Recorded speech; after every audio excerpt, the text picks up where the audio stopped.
Good morning students. आज हम बात करेंगे टॉप जीके की। जो जीके प्रश्न जो बहुत ज़्यादा इंपॉर्टेंट है उन्हीं की डिस्कस करेंगे, चाहे वो ज्योग्राफी से हो या हिस्ट्री से हो या पॉलिटी से हो। जो एग्जाम में डायरेक्ट पूछे जाते हैं, बहुत ही ज़्यादा इंपॉर्टेंट है। ऐसे जीके की बारे में बात करेंगे, फटाफट से करते हैं। 30 क्वेश्चन करेंगे फटाफट से, उसी पे आधारित आपको पढ़ाई करना है। उसी से जैसे कि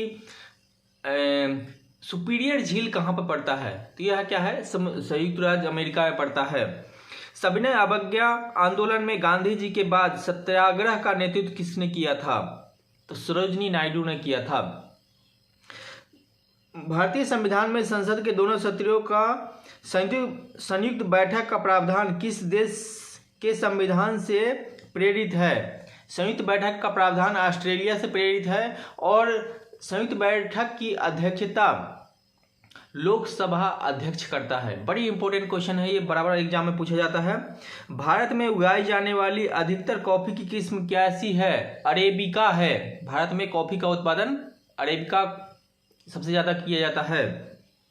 किस योजना के अंतर्गत सरकार ने वह कृषि नीति बनाई जिसने हरित क्रांति को जन्म दिया, तो तृतीय पंचवर्षीय योजना है, जिसके बाद हरित क्रांति को जन्म 66-67 में हुआ था और तृतीय पंचवर्षीय योजना 61 से 66 के बीच में थी, लेकिन 65 में खत्म हो गई थी।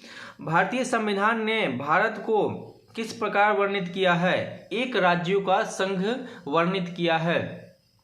जो भी क्वेश्चन बताया जा रहा है या पॉलिटी से हो, उसी के आसपास और भी तैयारी करेंगे आप। जैसे पंचवर्षीय योजना की क्वेश्चन आई तो आप 12 पंचवर्षीय योजना को फटाफट से देख ले।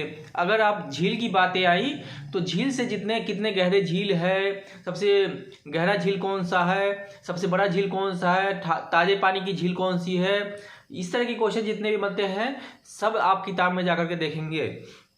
नेक्स्ट क्वेश्चन देखते हैं। सरदार वल्लभ भाई पटेल की तुलना किससे की जाती है, बिस्मार्क से की जाती है।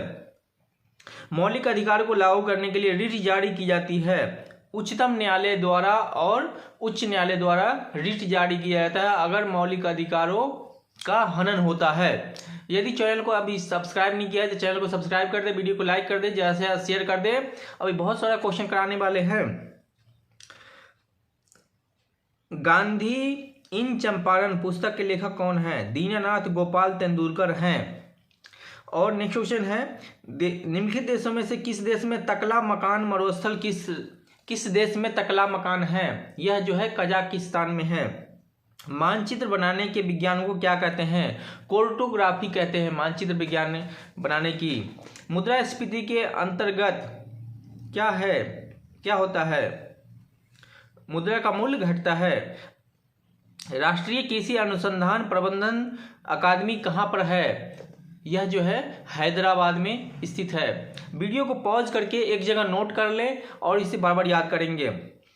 भारत में निम्नलिखित में से किस प्रकार की बिजली का उत्पादन होता है, तापीय बिजली का सर्वाधिक उत्पादन किया जाता है, लगभग 60 से 65%। जब स्वतंत्रता की माउंटबेटन योजना स्वीकार की गई उस समय भारतीय राष्ट्रीय कांग्रेस का अध्यक्ष कौन था, जेबी कृपलानी उस समय में भारतीय राष्ट्रीय कांग्रेस के अध्यक्ष थे जब भारत स्वतंत्र हो रहा था। यह विचार किसने विकसित किया कि साधन की उद्देश्यों का औचित्य बताते हैं, महात्मा गांधी ने दिया था। भारतीय संविधान की उद्देशिका में परिवर्तन किस संशोधन अधिनियम से लिए गए हैं, 42वां संशोधन 1976 में हुआ था। उद्देशिका में परिवर्तन किया गया था, उसी में चेंजिंग किया गया था। संसद के किसी भी सदन के 2 सत्रों के बीच अंतराल कितने समय का होना चाहिए, 2 सत्रों के बीच में मैक्सिमम 6 महीने का अंतराल से ज़्यादा नहीं होना चाहिए। एलोरा की गुफाएं शैलकृत मंदिर में किस किस का वर्णन है, हिंदू का है, बौद्ध का है और जैन का है। ये तीनों धर्मों का एलोरा की गुफाएं में वर्णन है। अकबर के दरबार में सबसे प्रसिद्ध संगीतकार तानसेन का मूल नाम क्या था, उनका नाम रामतनु पांडे था।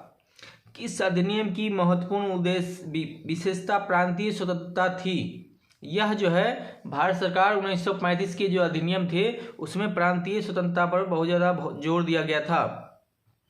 महाबलीपुरम के साथ पैगोडा किसके द्वारा संरक्षित कला के साक्षी हैं? ये पल्लवों के द्वारा। नेक्स्ट क्वेश्चन है 1857 के विद्रोह के दौरान भारत का गवर्नर जनरल कौन था? उस समय में 1857 में लॉर्ड कैनिंग भारत का गवर्नर जनरल था। महात्मा बुद्ध किस वंश से संबंधित थे? महात्मा बुद्ध जो है शाक्य से संबंधित थे। भारत की जनसंख्या में ऋणात्मक वृद्धि दर किस दशक में दर्ज की गई थी? 1911 से 21 में ऋणात्मक हो गई थी। उस समय में जनसंख्या जो है महामारी के कारण माइनस में चली गई थी 11 से 21 में। बहुत इंपॉर्टेंट क्वेश्चन है ये। कौन सा संसाधन अजैव और नवीकरणीय है? यह जो है जल अजैव और नवीकरणीय है। कौन सा नगर राष्ट्रीय राजधानी क्षेत्र में नहीं आता है? मथुरा। 4 ऑप्शन है, पानीपत, रोहतक, खुर्जा और मथुरा। मथुरा जो है राष्ट्रीय एनसीआर में पूछता है कौन कौन से क्षेत्र आते हैं या फिर नहीं आते हैं। भारत की किस नदी को वृद्ध गंगा कहा जाता है? गोदावरी को कहा जाता है। इससे क्वेश्चन बनते हैं दक्षिण भारत की सबसे बड़ी लंबी नदी को है। भारत की सबसे लंबी नदी कौन सी है? गंगा में मिलने वाली सबसे बड़ी नदी कौन सी है? इस तरीके से क्वेश्चन बनते हैं। नदियों से बहुत ज़्यादा क्वेश्चन आते हैं, वहाँ से आप जाकर किताब में आज ही पढ़ेंगे। तंजानिया की राजधानी कहाँ है? डोडोमा है। विश्व में जितने भी देश हैं ज़्यादातर एक क्वेश्चन बनता है राजधानी इसकी कहाँ पर है, तो राजधानियों को आप याद करेंगे। कंप्यूटर के लिए आईसी चिप आमतौर पर बनाए जाते हैं, किसके बनाए जाते हैं? सिलिकॉन के बनाए जाते हैं। तो आज के एक महत्वपूर्ण क्वेश्चन है, इनको इससे रिलेटेड इसको तो याद करेंगे ही लिख करके, इससे रिलेटेड क्वेश्चन को आप जो है नोट डाउन करके उस किताब में देखेंगे। जैसे नदी के बारे में पूछा था, कौन सी लंबी नदी है, कौन सी छोटी नदी है, 10 डिग्री चैनल क्या है, कहाँ पे क्या है, आईसी चिप किससे बनता है, या फिर संसद से रिलेटेड क्वेश्चन जो किया गया है, क्योंकि संसद से जरूर क्वेश्चन आते हैं। मौलिक अधिकार से क्वेश्चन हमने पूछा है, इसको समाहित करके समग्र रूप से बताया गया है। आप भी क्या करें, संपूर्ण तैयारी करने की कोशिश करिए। वीडियो को लाइक कर दे, ज़्यादा से ज़्यादा शेयर कर दे, चैनल को सब्सक्राइब नहीं किया चैनल को सब्सक्राइब कर दे ताकि अन्य लोगों को लाभ मिल सके। तो मिलते हैं नेक्स्ट वीडियो में, और भी बहुत सारा जीके हम आपको करवा के देने वाले हैं। फटाफट से इसको याद करते चलें। वीडियो देखने के लिए धन्यवाद।